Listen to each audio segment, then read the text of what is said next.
రెండు తెలుగు రాష్ట్రాల్లో కౌంటింగ్ ఉత్కంఠ మొదలైన పరిస్థితులు కనిపిస్తున్నాయి. కొద్దిసేపటి క్రితం ఇటు పోస్టల్ బ్యాలెట్ లెక్కింపు మొదలైన పరిస్థితి కనిపిస్తోంది. ఆంధ్రప్రదేశ్లో పోస్టల్ బ్యాలెట్ మొదలైంది. ఇక తెలంగాణలో 17 లోక్సభ స్థానాలకి అట్లాగే పోస్టల్ బ్యాలెట్ ఓట్ల లెక్కింపు ఒకేసారి జరుగుతుంది కాబట్టి ఆ ప్రక్రియ కూడా మొదలైన సందర్భం కనిపిస్తోంది.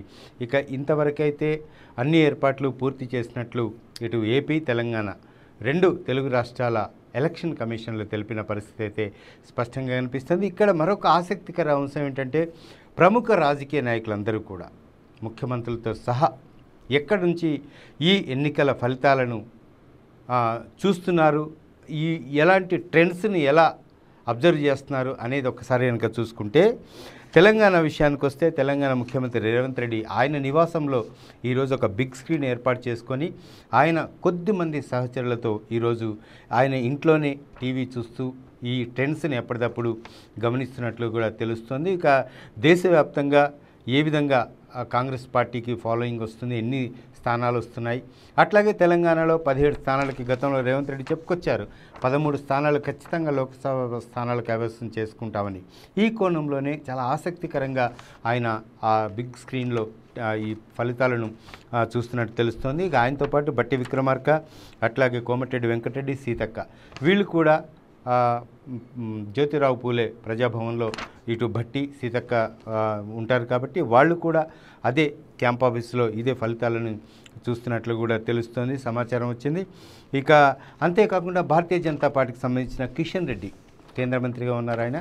ఆయన కొద్దిసేపు క్రితం చార్మినార్ భాగ్యలక్ష్మి ఆలయానికి వెళ్ళారు, అక్కడ పూజలు నిర్వహించారు. ఆయన నేరుగా భారతీయ జనతా పార్టీ కార్యాలయానికి చేరుకునే అవకాశం ఉంది.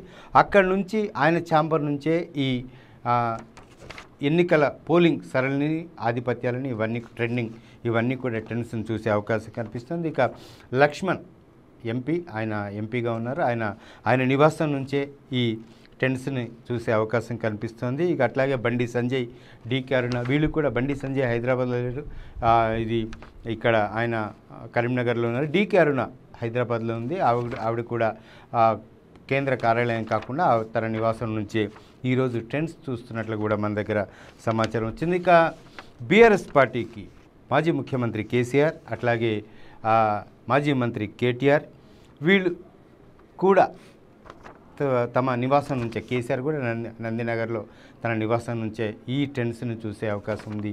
ఎవరు ఎన్ని సీట్లు వస్తాయి బీఆర్ఎస్ పార్టీకి అని ఒక ఆసక్తి అయితే నెలకొన్న తరుణంలో ఎగ్జిట్ పోల్స్ మాత్రం బీఆర్ఎస్ పార్టీకి ఒక్క సీట్ కూడా రాదు అని చాలా వరకు అన్ని ఎగ్జిట్ పోల్స్ స్పష్టం చేసిన నేపథ్యంలో ఒక ఉత్కంఠ అయితే నెలకొంది. ఈ నేపథ్యంలోనే కేసీఆర్ తన నివాసంలో ఈరోజు ఈ టీవీ కార్యక్రమాన్ని ఏర్పాటు చేసుకున్న పరిస్థితి కనిపిస్తుంది. ఒక మెదక్లో మాత్రం వెంకటరామరెడ్డి గెలుస్తారనే హోప్ ఉంది. దాని మీద చర్చలు కూడా జరిగిన సందర్భం కనిపిస్తోంది. ఈ నేపథ్యంలో ఏమవుతుంది మెదక్ లోక్సభ స్థానం అనే కోణంలో చెలరేగిన ఒక ఆసక్తికర చర్చ పట్ల మాత్రం ఆయన ఇంట్రెస్ట్గా ఉన్న పరిస్థితి అయితే కనిపిస్తుంది. ఆయన కూడా తన నివాసంలో ఇదే టీవీ చూస్తున్న పరిస్థితి అయితే కనిపిస్తుంది. ఇక ఆంధ్రప్రదేశ్ విషయానికి వస్తే అక్కడ ముఖ్యమంత్రి జగన్మోహన్ రెడ్డి కూడా తన ప్యాలెస్లో, తాడేపల్లి ప్యాలెస్లో ఈరోజు బిగ్ స్క్రీన్ ఏర్పాటు చేసుకొని ట్రెండ్స్ని అబ్జర్వ్ చేస్తున్న పరిస్థితి కనిపిస్తుంది. కొంతమంది సహచర మంత్రులు అందుబాటులో ఉంటే, అందుబాటులో లేకున్నా సరే సజ్జల రామకృష్ణారెడ్డి, వైవి సుబ్బారెడ్డి, విజయసాయిరెడ్డి వీళ్ళతో కలిసి ఆయన ఈరోజు టీవీ చూసే కార్యక్రమానికి శ్రీకారం చుట్టారు. ఇక వెల్లంపల్లి శ్రీనివాస్ ఆయన అందుబాటులో ఉంటారు కాబట్టి ఆయన కూడా జగన్మోహన్ రెడ్డితో పార్టిసిపేట్ చేసే అవకాశం ఉంది. ఇక జగన్మోహన్ రెడ్డి ఈరోజు మొత్తం మధ్యాహ్నం వరకు ట్రెండ్స్ పూర్తిగా వచ్చేంత వరకు కూడా ఆయన ఈరోజు తన నివాసం తాడేపల్లి నివాసం నుంచే, క్యాంప్ ఆఫీస్ నుంచే ఈరోజు ఈ ట్రెండ్స్ చూసే అవకాశం ఉంది. ఇక పవన్ కళ్యాణ్ కూడా ఆయన నిన్నటి వరకే హైదరాబాద్లో ఉన్నారు. ఇక నిన్న సాయంత్రం విజయవాడ చేరుకున్నారు. అక్కడి నుంచి ఆయన నివాసం నుంచి చేస్తారా లేదా పార్టీ ఆఫీస్కి వెళ్తారా అనేది స్పష్టత రావాల్సింది. ఇక చంద్రబాబు ఆల్రెడీ విజయవాడ చేరుకున్నారు, ఆయన ట్రెండ్స్ని గమనిస్తున్న పరిస్థితి కూడా కనిపిస్తోంది.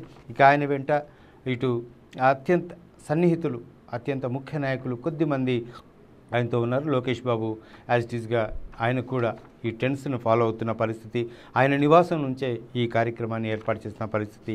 ఇక ఎన్టీఆర్ ట్రస్ట్ భవన్ విజయవాడలో బిగ్ స్క్రీన్ ఏర్పాటు చేసి ట్రెండ్స్ని కార్యకర్తల కోసం, పార్టీ నాయకుల కోసం ఏర్పాటు చేసిన పరిస్థితి కనిపిస్తోంది. ఇక బీజేపీ నాయకురాలు పురంధరేశ్వరి, ఇక రఘురామకృష్ణంరాజు వీళ్ళు కూడా తమ తమ నివాసం నుంచే ఈరోజు ఈ ట్రెండ్స్ను చూసేందుకు సన్నాహాలు చేసుకుంటున్న పరిస్థితి కనిపిస్తుంది. ఓవరాల్గా చూసుకుంటే కనుక రెండు తెలుగు రాష్ట్రాల్లో ఒక ఉత్కంఠభరిత వాతావరణం. పోలింగ్ ఏమవుతుంది, కౌంటింగ్ ఎవరికి ఎన్నింటి వరకు ఈ మెజారిటీ వస్తుంది అనే కోణంలో అందరూ కూడా ఆసక్తికరంగా టీవీలు చూస్తున్న పరిస్థితి కనిపిస్తోంది. కెమెరా పర్సన్ రామకృష్ణతో హరికృష్ణ, వరండి తెలుగు, హైదరాబాద్.